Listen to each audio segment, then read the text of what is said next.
Okay, so this is the new idea. Now it's still in the works.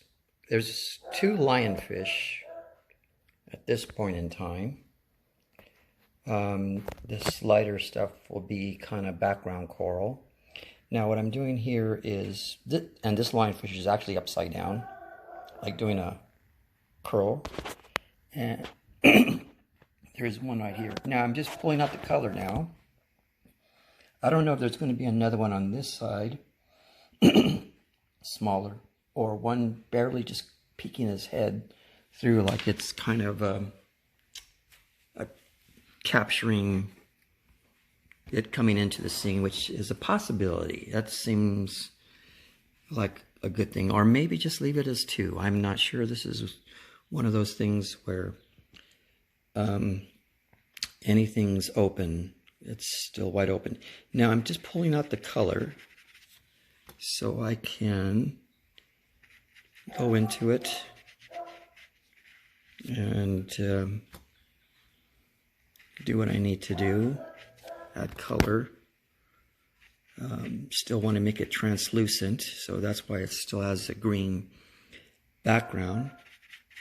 But you're not going to be able to see the face so well because the pec fins are free-flowing right now, and they're covering up a lot of things. Now, I also wanted to do a little bit of the scientific thing on this, and I'll show you just in a minute.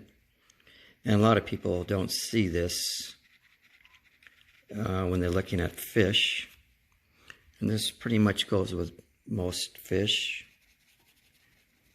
is those little spikes that are on most fins.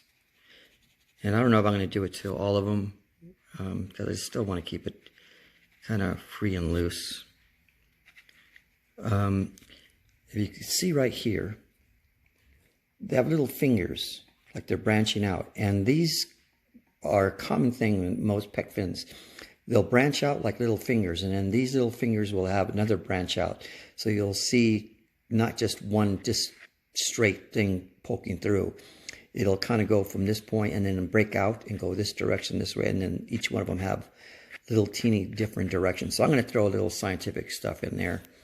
But this is kind of where it's kind of the fun part and the scary part, because you're trying to figure out, you know, what's what. But I'll be giving kind of a play-by-play thing soon. Okay, so right now I'm just adding little bits of white slowly to give the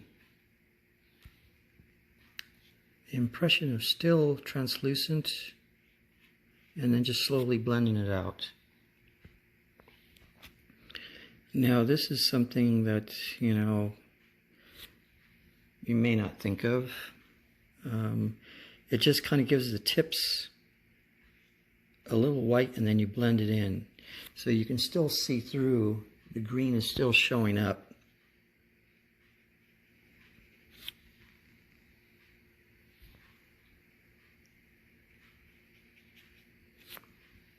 And I'll do that with most of the pec fins. It just adds a little bit more of the illusion of there is fin there, and you can still see through it. Now some of these little ones, I'll probably just give it a little dab just on the tips, so you get the illusion that there is a fin there. And then just slowly blend it out.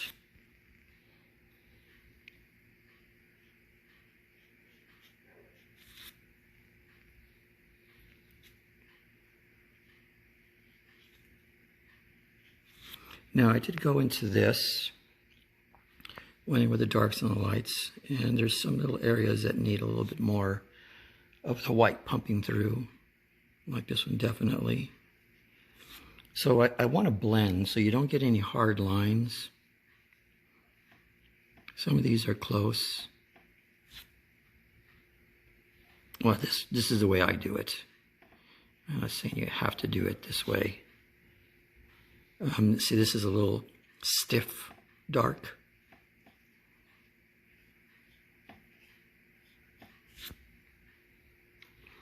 And as I blend, it softens the edges.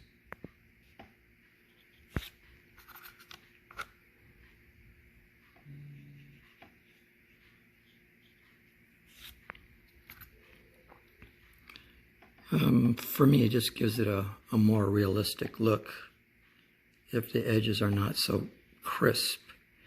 Now, in real life, they may be really super crisp, but I got to visualize this underwater, and all the lines will be blurred to a degree.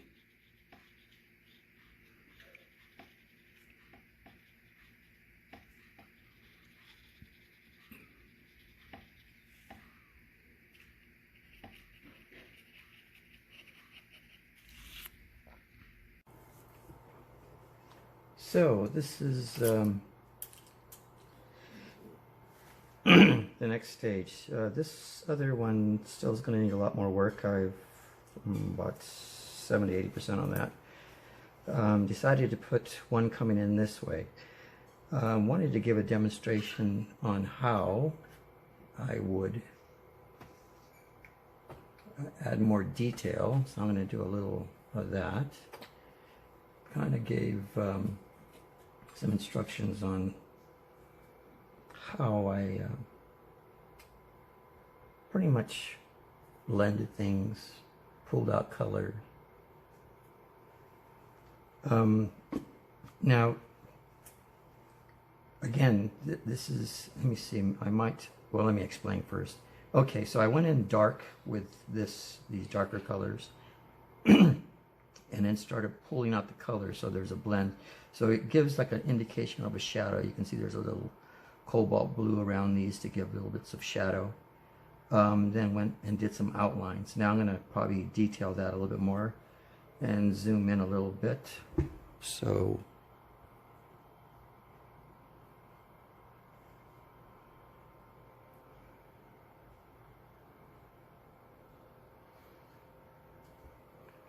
okay, so I think that's zoomed in enough. Okay, you can see there's a little darker edge on this, and I'm going to be doing that to some of these other ones. Now these are little small little kind of additions, I guess you could say.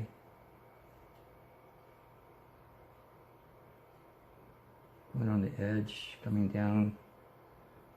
This is the part that takes forever, because now I'm just looking for little things that I can improve. Go in darker, blend in. I don't like this extreme white on some of these, so I will blend it out, put on the edge of this. And it's just looking for little teeny things that don't mean anything to anybody except for me.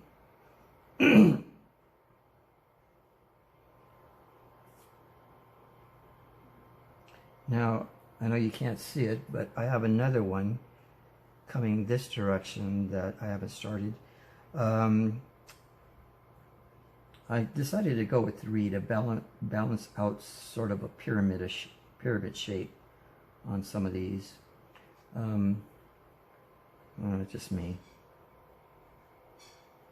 And I'm going to show you some blending.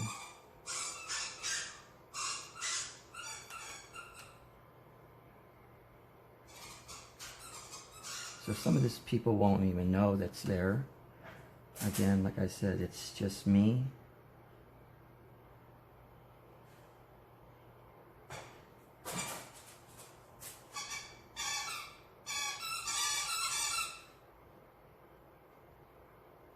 It just softens the edges.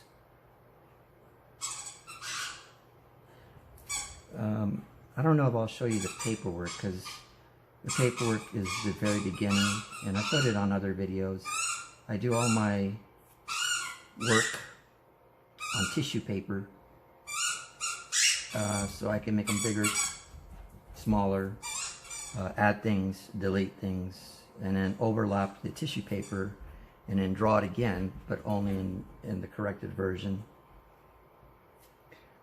Just a long process, but it makes things easier in the long run. I know it sounds like extra work.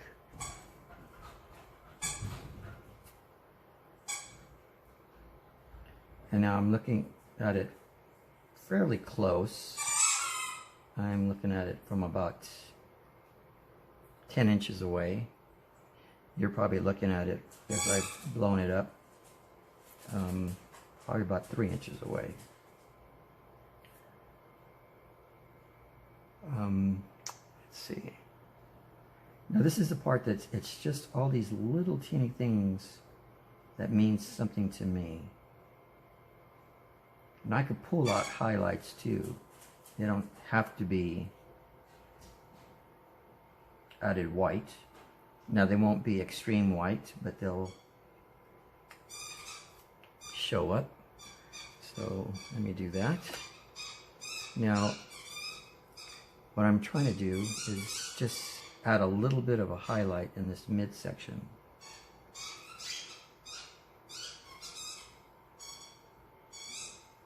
It looks too bright, but I'm just going to blend.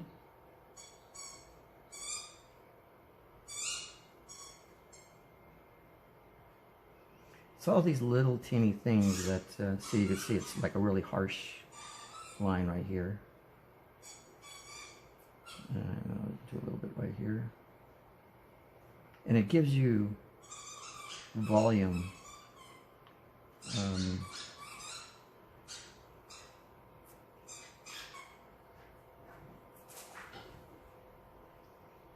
And you can see how funky the lines are right here. So if I come in here and blend, smooths out the lines, adds dimension.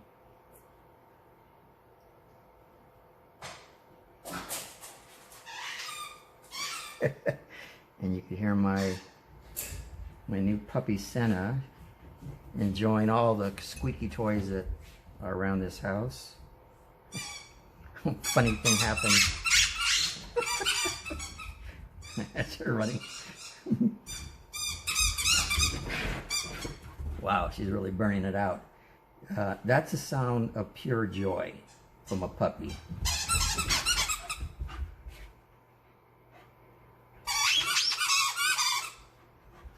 Down, down, down.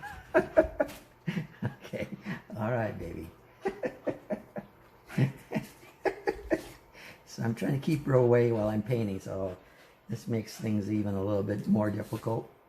But hey, things shouldn't come that easy.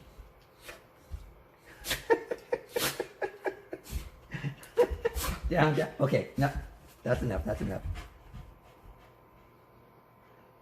Oh, I gotta tell a little story because that's the way I talk to my students. I just ramble on about things that are going on.